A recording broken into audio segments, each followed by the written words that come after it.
다 같이 사도신경으로 신앙 고백하도록 하겠습니다.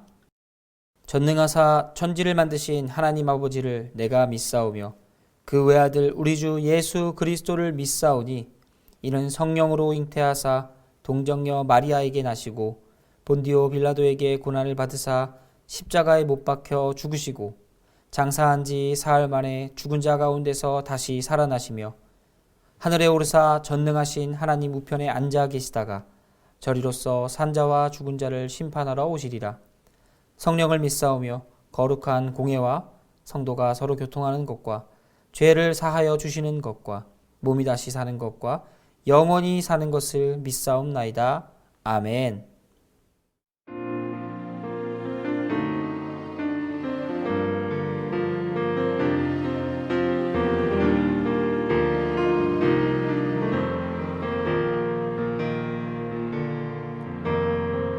시절 지날 때 깊은 한숨 내쉴 때 그런 풍경 보시며 단식하는 분이 있네. 그와 같이 너희를 버려두지 않으리. 내가 너희와 영원히 함께하리라.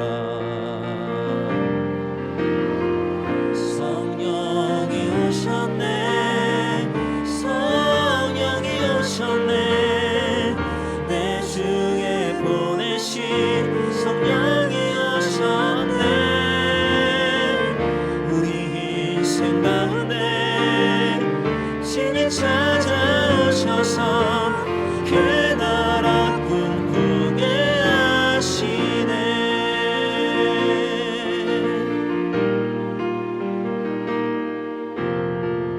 억눌린 자 갇힌 자 자유함이 없는 자 피난처가 되시는 성령님 계시네. 주의 영이 계신 곳에 참 자유가 있다네. 진리의 영이신 성령이 오셨네. 성령이 오셨네. 성령이 오셨네. 내 주에 보내신 성령이 오셨네.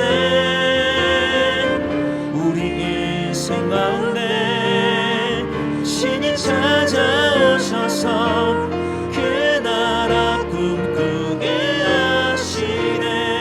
성령이 오셨네. 성령이 오셨네. 내 주에 보내신 성령이 오셨네. 우리 인생 가운데 신이 찾아오셔서 그 나라 꿈꾸게 하시네.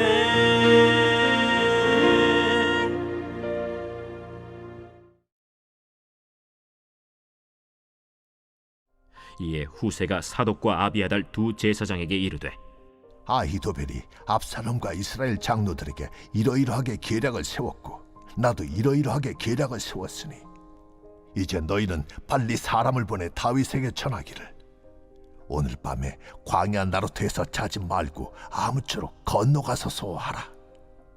혹시 왕과 그를 따르는 모든 백성이 몰사할까 하노라.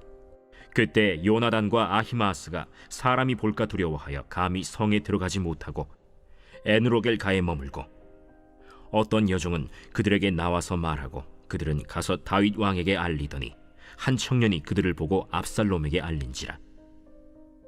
그 두 사람이 빨리 달려서 바후림 어떤 사람의 집으로 들어가서 그의 뜰에 있는 우물 속으로 내려가니 그 집 여인이 덮을 것을 가져다가 우물 아귀를 덮고 지은 곡식을 그 위에 널매 전혀 알지 못하더라. 압살롬의 종들이 그 집에 와서 여인에게 묻되 아히마아스와 요나단이 어디 있느냐? 그들이 시내를 건너가더라. 하니 그들이 찾아도 만나지 못하고 예루살렘으로 돌아가니라. 그들이 간 후에 두 사람이 우물에서 올라와서 다윗 왕에게 가서 다윗 왕에게 말하여 이르되 당신들은 일어나 빨리 물을 건너가소서. 아히도벨이 당신들을 해하려고 이러이러하게 계략을 세웠나이다. 다윗이 일어나 모든 백성과 함께 요단을 건널세 새벽까지 한 사람도 요단을 건너지 못한 자가 없었더라. 아히도벨이 자기 계략이 시행되지 못함을 보고 나귀의 안장을 지우고 일어나 고향으로 돌아가 자기 집에 이르러 집을 정리하고 스스로 목매어 죽음에 그의 조상의 묘에 장사되니라. 이에 다윗은 마하나임에 이르고 압살롬은 모든 이스라엘 사람과 함께 요단을 건너니라. 압살롬이 아마사로 요압을 대신하여 군 지휘관으로 삼으니라. 아마사는 이스라엘 사람 이드라라 하는 자의 아들이라. 이드라가 나하스의 딸 아비갈과 동침하여 그를 낳았으며 아비갈은 요압의 어머니 스루야의 동생이더라. 이에 이스라엘 무리와 압살롬이 길르앗 땅에 진침이라. 다윗이 마하나임에 이르렀을 때 암몬 족속에게 속한 라빠 사람 나하스의 아들 소비와 로데발 사람 암미엘의 아들 마길과 로글림 길르앗 사람 바르실레가 침상과 대야와 질그릇과 밀과 보리와 밀가루와 볶은 곡식과 콩과 팥과 볶은 녹두와 꿀과 버터와 양과 치즈를 가져다가 다윗과 그와 함께한 백성에게 먹게 하였으니 이는 그들 생각에 백성이 들에서 시장하고 곤하고 목마르겠다 함이더라. 압살롬의 전략가 아히도벨의 계획은 정말 탁월했습니다. 그의 전략은 사람들로 하여금 칭찬을 들을 만큼 훌륭한 계획이었죠. 하지만 하나님은 압살롬을 벌하시기로 결정하셨고 이 훌륭한 계획을 하나님께서 직접 막으십니다. 그 계획을 막으실 때 후세를 통해 이 아히도벨의 훌륭한 전략을 허무하게 만드셨고 사람의 지혜보다 하나님의 지혜가 더 뛰어남을 오늘 말씀을 통해서 우리는 발견할 수 있게 됩니다. 이 과정에서 후세는 아히도벨의 계략을 완벽하게 무너뜨리기 위해 사독과 아비아달 그리고 요나단과 아히마스에게 이 사실을 전달하여 다윗에게 이 사실이 들어가게 만듭니다. 그 속에서도 분명히 위기가 있었지만 하나님께서 그들을 안전하게 보호하셨기 때문에 이 사실들이 다윗에게 잘 전해질 수 있게 됩니다. 결국 이 이야기를 들은 다윗은 그곳을 벗어나 요단강을 건너 안전한 곳으로 이동하게 되었고 압살롬의 위협으로부터 안전하게 되기까지 됩니다. 이 이야기를 들은 다윗은 신속히 요단강을 건넜는데요. 그 표현도 잘 나와 있죠. 그날 요단강을 건너지 못한 자가 한 명도 없었다라고 이야기하며 그들이 얼마나 재빨리 신속하게 움직였나 성경은 기록합니다. 이후에 다윗의 군대와 압살롬의 군대가 대치했을 때에도 웬일인지 주변에 있는 많은 이방 국가들이 다윗에게 호의를 보여주게 되죠. 그들에게 먹을 것을 제공하고 피로를 풀어주며 그들에게 호의를 제공하는 모습을 보여줍니다. 이방 국가 입장에서는 이스라엘의 정세가 이렇게 흔들리는 이때에 쳐들어와서 다윗을 죽이거나 또는 압살롬을 죽이거나 둘 중에 한 사람을 회수해서 더욱더 큰 전쟁을 일으켜서 이스라엘의 군력이 약화되는 것을 노릴 수 있었는데 웬일인지 이방에 있는 국가들은 그들을 환대하고 호의를 베풀었다는 거죠. 이건 역시 하나님의 계획으로 볼 수 있습니다. 이로 인해서 다윗의 군대는 사기가 올라가고 압살롬 군대와의 전투 속에서 크게 승리하게 됩니다. 그렇습니다. 오늘 전투를 통해서 다윗의 군대는 압살롬의 군대, 이스라엘의 군대를 이기게 되는 거죠. 이 이야기를 통해 우리가 발견할 수 있는 것은 누가 봐도 열세였고 위태로웠던 다윗의 군대가 어떻게 승리할 수 있었는가입니다. 압살롬의 전략 실패와 또 이것들을 담당할 수 있는 사람들의 인재의 부재, 그리고 기세가 역전되는 다양한 상황들까지 보이지 않는 무언가가 다윗을 돕지 않으면, 보이지 않는 누군가가 압살롬의 계획을 고의로 막지 않았다면 일들이 일어나지 않았을 것 같은 사람의 힘으로는 불가능한 초자연적인 현상들이 일어나게 되는 거죠. 그렇습니다. 다윗은 하나님이 전략가가 되셨고 하나님이 전략을 세우셨고 실행하셨습니다. 또 하나님의 사람들을 적재적소에 배치하셔서 그 전략이 잘 이루어질 수 있도록 그 흐름을 만드셨죠. 이 모든 것은 다 하나님이 하신 일입니다. 하나님께서는 다윗을 왕으로 세우셨고 다윗을 도와주셨습니다. 그렇습니다. 다윗을 돕는 최고의 전략가는 바로 하나님이셨던 겁니다. 후세와 사독 그리고 아비아달과 요나단, 아히마아스와 같은 다윗의 사람들은 다윗 안에서 다윗을 섬기는 충성하는 모습을 보여줬습니다. 그리고 그들은 하나님의 사용하심을 경험하고 다윗의 사람들로서 다윗 승리에 일조하게 되는 모습을 보게 되죠. 이를 통해 우리가 발견할 수 있는 것은 하나님께서 다윗을 통해 충분히 많이 준비했다는 겁니다.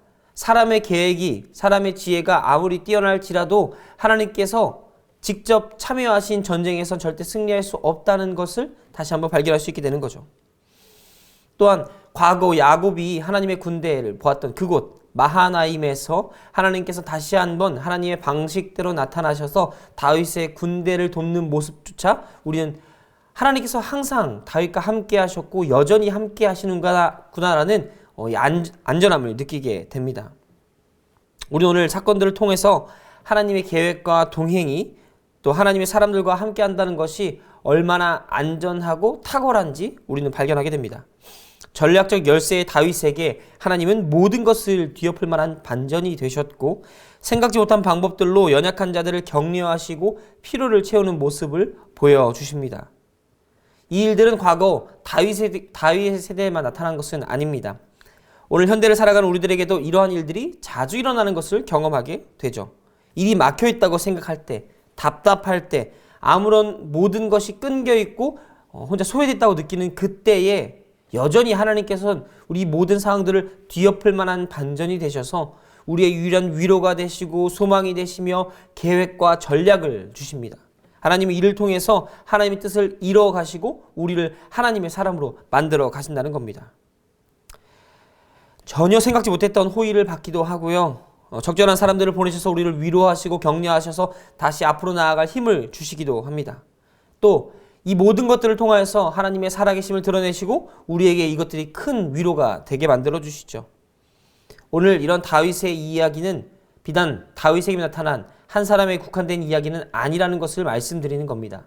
다윗의 이야기는 곧 우리의 이야기이며 다윗을 도운 하나님은 곧 우리를 돕는 하나님이심을 잊지 마시길 바랍니다. 사랑하는 성도 여러분, 사람의 지혜에 의존하지 마십시오. 하나님의 계획을 신뢰하시길 바랍니다. 당장의 고난은 답답하고 어렵고 힘들지만 그 일들을 통해 이뤄가시는 하나님의 계획은 더욱더 크고 더욱더 놀라우며 마지막에 모든 것을 뒤엎을 반전을 갖고 계시다는 것을 잊지 마시고 이것들을 통해 충분히 위로받으시며 오늘 하루도 하나님 안에서 하나님을 깊이 묵상하고 신뢰하는 오늘 하루가 되시길 간절히 소원합니다. 기도하겠습니다. 사랑의 하나님 감사합니다. 오늘 하루도 우리와 함께 하셔서 감사합니다. 매일의 삶 가운데 우리의 위로가 되시고 언제 어디서나 하나님을 사랑하는 우리가 될 수 있도록 하나님께서 우리와 함께 하시고 동행하여 주시옵소서. 우리의 모든 것들 가운데 뛰어나신 하나님을 신뢰합니다. 의지합니다. 오늘 하루도 우리와 동행하여 주시옵소서. 감사합니다. 사랑합니다. 예수님의 이름으로 기도드렸습니다. 아멘. 하늘에 계신 우리 아버지여, 이름이 거룩히 여김을 받으시오며 나라가 임하옵시며 뜻이 하늘에서 이룬 것 같이 땅에서도 이루어지이다. 오늘날 우리에게 일용할 양식을 주옵시고 우리가 우리에게 죄 지은 자를 사하여 준 것 같이 우리 죄를 사하여 주옵시고 우리를 시험에 들게 하지 마옵시고 다만 악에서 구하옵소서. 대개 나라와 권세와 영광이 아버지께 영원히 있사옵나이다. 아멘.